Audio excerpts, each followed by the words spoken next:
welcome to today's episode of the Bowtie Guy Podcast. On today's episode, underneath the umbrella of differentiation, you and we're going to have a conversation about building relationships. You know, building that rapport between the student and the teacher, and students amongst one another, and the culture underneath an entire building, within an entire district, is vital. It's so essential to moving that needle forward, to making progress, taking that steeple to the people. One of the most important aspects of effective teaching is building strong rapport and trusting relationships between students and the teacher in the classroom. Differentiation instruction, I know you're turning up that little eyebrow and you're like, ooby dooby, that's almost a wordy dirty in the world of education. Well, you know what? Differentiation, or DI as some of us call it, teachers ask their students to step outside of their comfort zones, face challenges.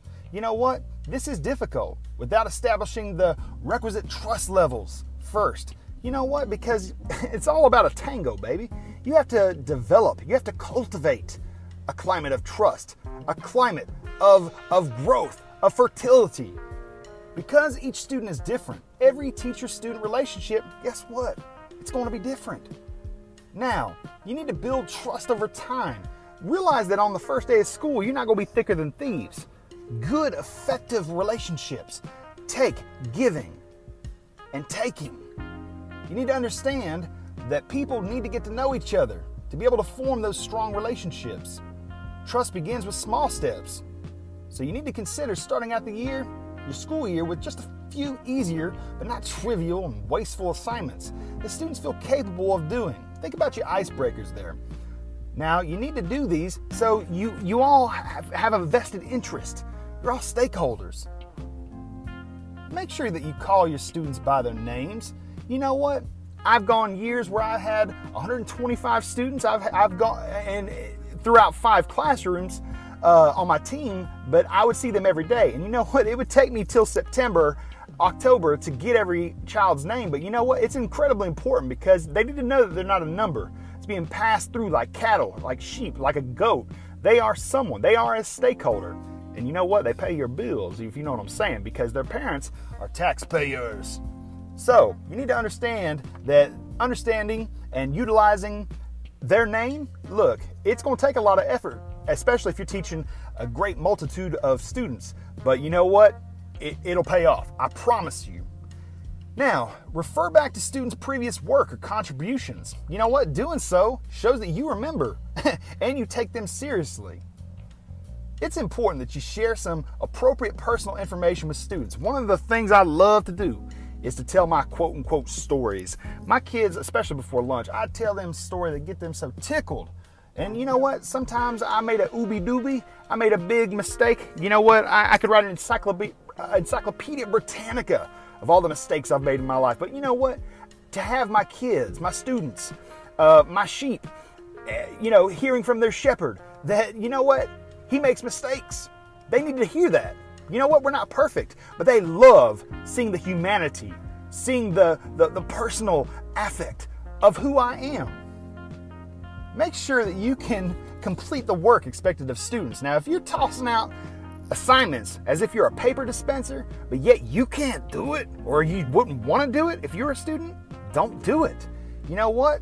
Nothing builds a teacher's credibility in the classroom more quickly than students seeing the teacher doing the same exact assignment or performance task that they are.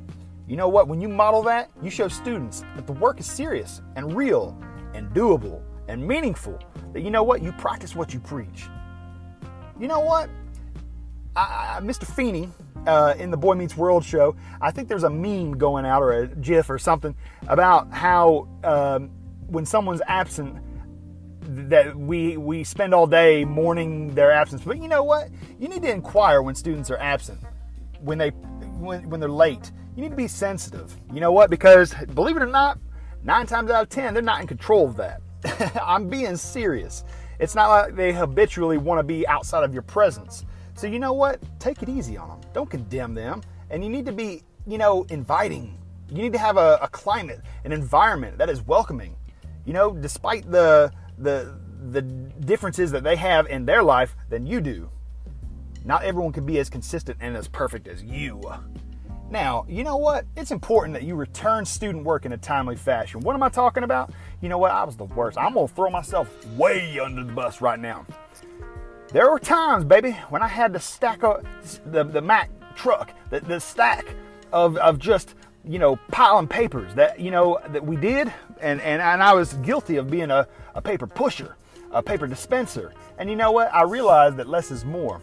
You know what? I wanted to make sure that we did less assignments because you know what? When I would write down commentary, when I'd write down feedback, when I'd write down formative information, they appreciated it. And you know what? If you're never telling them how they're doing in that class, how will they ever grow? They need to know where they're at. And you know what? Perhaps maybe it's a journal. Perhaps maybe it's something where you're doing a tango. You're in a spiral of communication. Ebb and flow. Let them talk to you. Jot down a few notes. I love utilizing anecdotal records. Whether it be like a seating chart and just write down a little note. You need to know that the whole classroom that you're in is formative in nature. That we're all growing, even the teacher. Now, some people love it, some people condemn it, it seems like. I always use nicknames, and sometimes I'd call kids by their last name. Now, and that's okay, but you never want to be derogatory, but I would make them feel, I would give them a sense of identity in my classroom that, they fit in. They're one of my people, that, we have the ability to be thicker than thieves. And like I said earlier, when a good teacher can admit their mistakes, when they admit that they're fallible, when they admit that they're destructible, that they can't, they mess up. That's where it's at. Sometimes it's outside of your control. I'll never forget the time in front of my 25 students.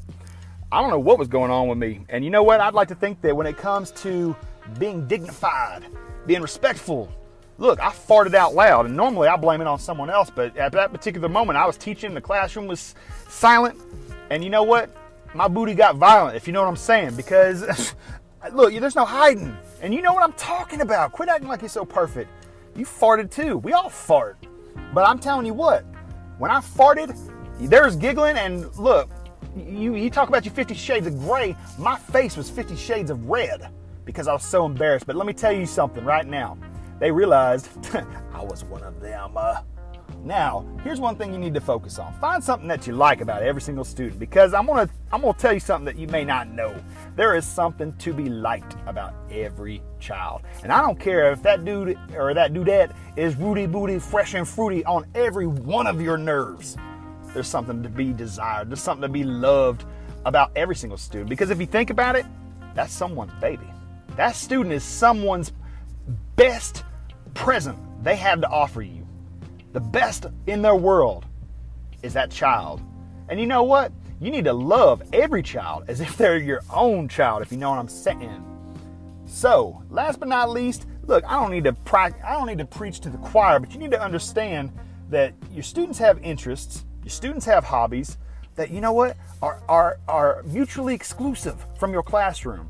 And I don't need to tell you this, but you know what? Stay in the know. If you can't make it to a basketball game, a football game, or a dance competition, or a recital, you know what? You can't be in every place at once, especially if you got your children, your children at home. But you know what? Ask them about it. You know what? It's okay if you have a conversation about what they're doing outside of school, because you know what? That is a relationship. And you don't need to be friends. Look, you're a teacher, they're a student, but you can be friendly. And what I'm saying is you need to have an invitational sense about yourself, that you are available, that you know what? You are a conduit for formative engagement, formative growth, baby. So that's it. I just want to tell you, you know what? You need to make yourself available. I'm not saying you need to walk all howdy-doody Mr. Rogers, but you know what? You are a walking, talking billboard, an advertisement for education. And you know what? Most kids, they can spot a fake a mile away. But you know what? One thing I've learned throughout my 10 years in education, kids know when you love them. And what I'm saying is, they will go to the ends of the earth for a leader, a shepherd, a commander, a teacher who knows, who practices what they preach, who loves their kids. That's all I've got for today. We'll see you next time.